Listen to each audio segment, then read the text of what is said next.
Hey everybody, welcome back to Video Mess. So today we're going to continue a series on the MiSTer FPGA DE10 Nano project, and it's been about 48 hours since we talked about Nintendo 64, so you're going to be doing it all over again. Now this video is a little bit different. It is not a new core update. This is actually testing some different fan mods as well as some viewer requests, because outside of the actual Nintendo 64 library, there is a lot of other fun to be had. Before we get too far involved though, do me a huge favor, go down below, hit like and subscribe, and ring that notification bell. Definitely helps us out. And if you feel so inclined and want to support the channel, we got a Patreon link down below as well. We're going to be playing around with some different versions of games that you know and love, and some new games in their entirety. This is Doom 64 Complete, which is basically a fan modification to get the re-release of Doom 64 more in line with what it was back in the Nintendo 64 days.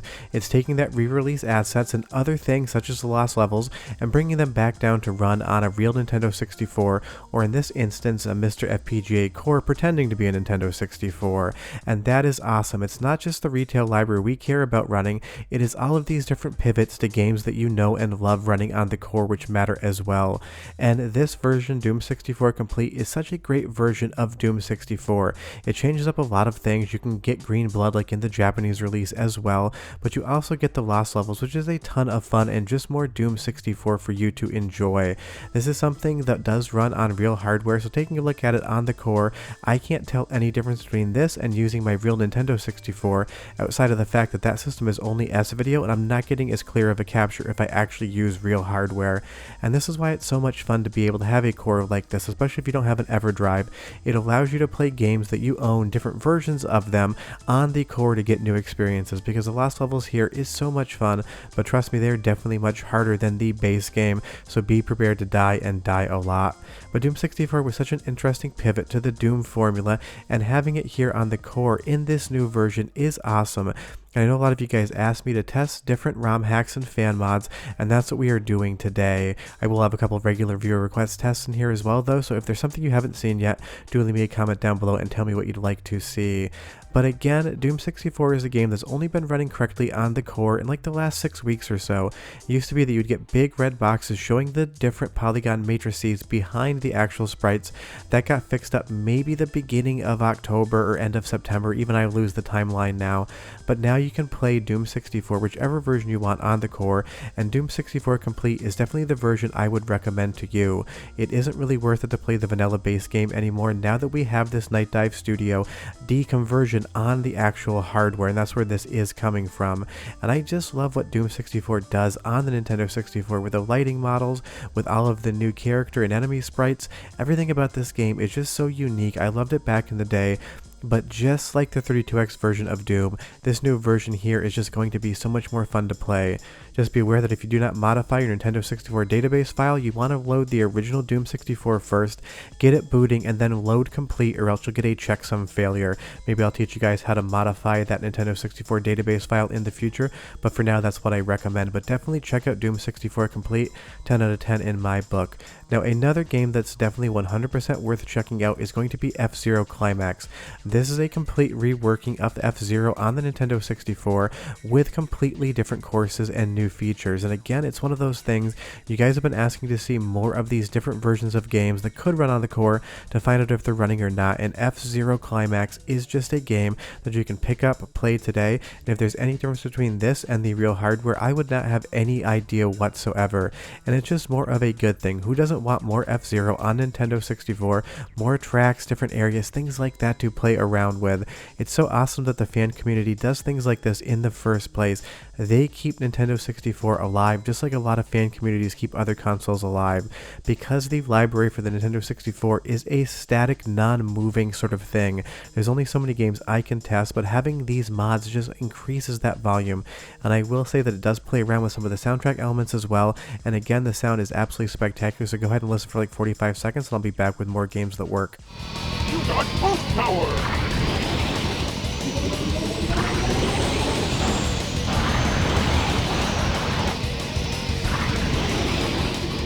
Watch your back!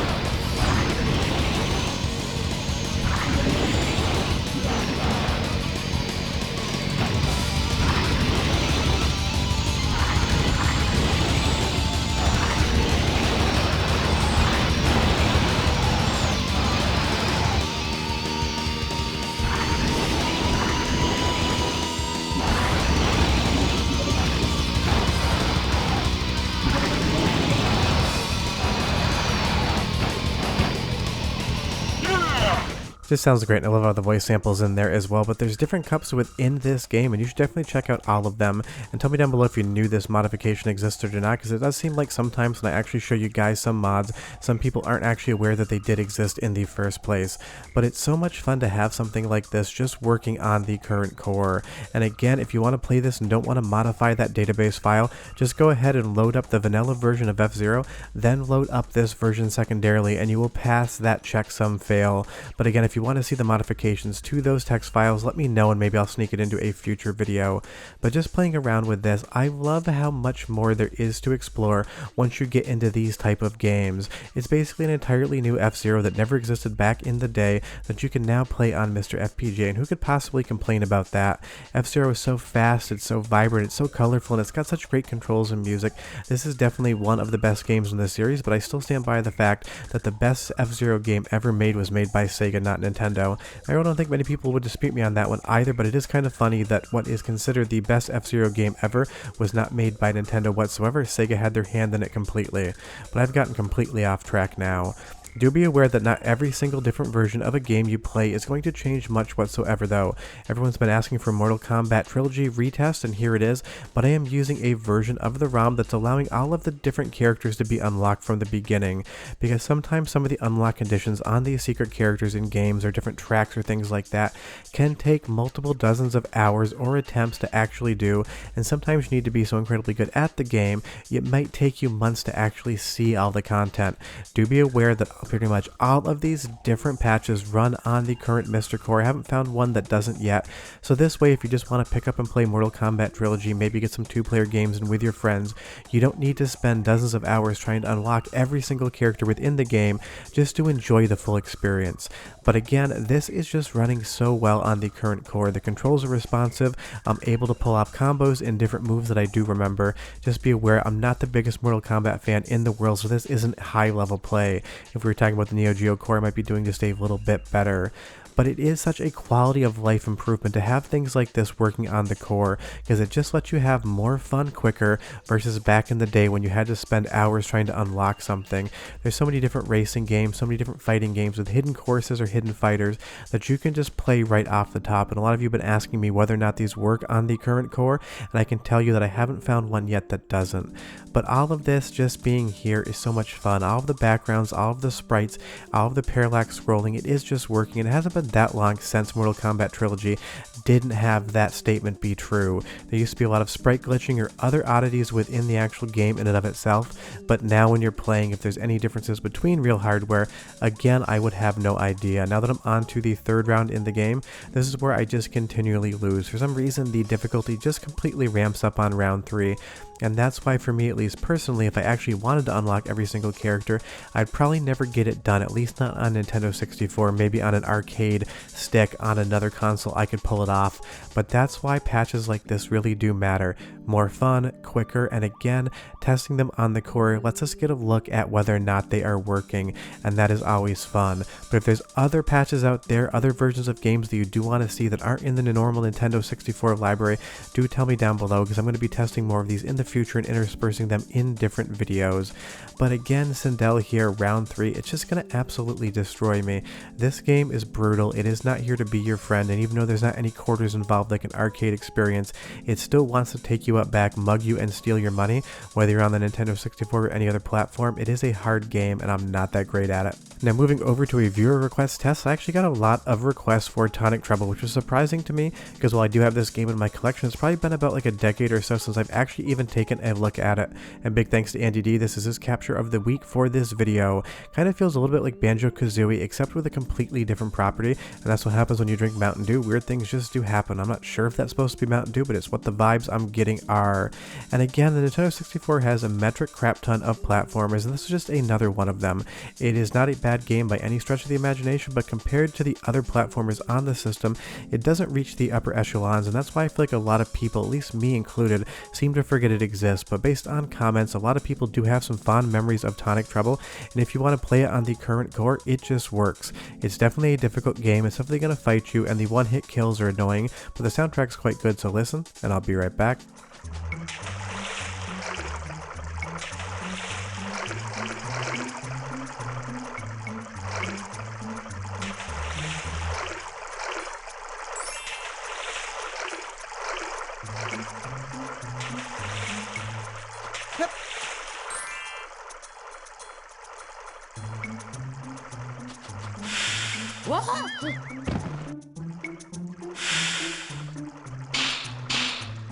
Soundtrack is fun and the performance is great. I just wish this game didn't have that classic one-hit kill mechanic to it. Any single mistake and you're just going to get sent back, and in later levels that can become quite difficult, and I think that's why I never really clicked with the game in the first place. It just wants to kill you and it wants to slow down your progress, and sometimes it's asking things out of you that just seem to be a little bit more difficult than one-hit kill should actually be going for. But it is a game that a lot of people do remember, and I got a lot of requests for it, so if you want to play it today, you can tell by the footage, the speed is good, the controls are as responsive as the game ever was, there doesn't seem to be any video glitching whatsoever, it just seems to be like Tonic Trouble how people would remember it. And that is the fun part about a core like this. It's not just the Mario Kart 64s or the Super Mario 64s that you're going to play. There were so many games on the Nintendo 64 that also existed that maybe you didn't get a chance to check out back in the day that are now available at your fingertips with the MiSTer core. And Robert's still diligently working on this, and let's see if he has that one game playable by Christmas. All jokes aside, the speed at which this core actually existed blew everyone's mind away, and even though we're kind of in the bug fixing and glitch fixing stages right now before TLB comes in, it is still hyper impressive that this is impossible in the first place. Impossible core this is not, it is here, and you can have fun with it today, and that's all that really matters when you're doing something. But moving on to my request, I wanted to check out more Bomberman Hero, because I'm always advocating for this game being one of the best games of all time in my opinion, and thankfully some people in the comments did agree because there were some requests to see more Bomberman 64 footage. This is a game that just seems to be perfect compared to real hardware as far as I can tell, and I have played this on real hardware multiple different ways, the Japanese release, the US release. I have 3 different copies of Bomberman Hero, and that's probably too many for any one person. But this game has so much personality, it has so much charm, and it still has what I consider to be the best soundtrack on the Nintendo 64. I can't get enough, and I think my primary way to play in the future is going to be on MiSTer, just because my Nintendo 64 is not modified for HDMI, and this is giving me such a pristine picture out if I don't want to play on my PVMs. And that is the nice thing about the core. A lot of the analog video issues have been ironed out, HDMI is working perfectly well. No matter how you decide to play your Nintendo 64 core, you're going to get an absolutely spectacular image. To get that same result out of a bone stock Nintendo 64, you'd have to have an HDMI mod, or you'd have to have an RGB mod. If you're wondering why that slowed down a bit there, it tends to do it on original hardware too, but I would have to do a timing test to see how that slowdown is, because the timings are still not perfect, but they are getting very tighter, and once the timings are correct, I'll start doing some comparisons on cutscenes that are controlled compared to original hardware. But when I say this soundtrack is one of the best of all time, I absolutely mean it. Go ahead and listen for 30 seconds and I'll be right back.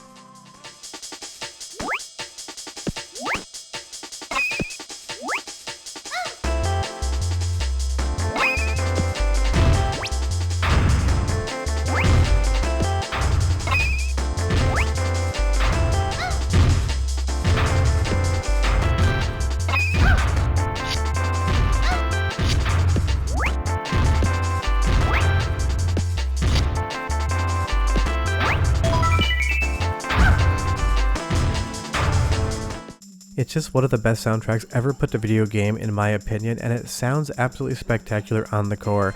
And I've listened to this game music so much, I actually have the soundtrack on vinyl.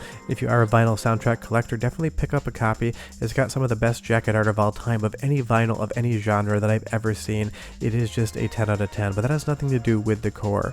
But this is my favorite Nintendo 64 game. It has been my favorite Nintendo 64 game since it came out, and I have played it so many different times over the years. It is the one game that if it was doing something or didn't feel right, I would be able to instantaneously tell. All of Bomberman's movement, his floatiness in the jumps, all of the different physics, like getting knocked down here, I know like muscle memory. Just like skiing, I know how to play this game, and it just makes sense to me. So if it was doing anything wrong whatsoever compared to real hardware, I would be able to instantaneously know. And I can tell you this is exactly the same experience as you're getting on real hardware as far as the feel of the game is concerned, and that's all that really matters. Even if one cutscene was off by a frame, I'm playing it, I'm having fun, and I can't tell the difference, and that's all that we really should care about at this point in time. But that's the current situation on the current core. We have some ROM hack tests, we have some viewer request tests, and we have some Bomberman Hero to make myself happy. But if there are games that I haven't shown yet or games that you want to see retested, leave me that comment down below and I'll definitely get to them. But we're getting really close to Thanksgiving week, so it might be a little bit quieter on the update front. I know Robert is German, but we are American, so you might not see me for a couple days. But if something big happens, you know I'll find time and talk about it. For that, hope you guys have a great weekend, and I will see you next time. Bye-bye.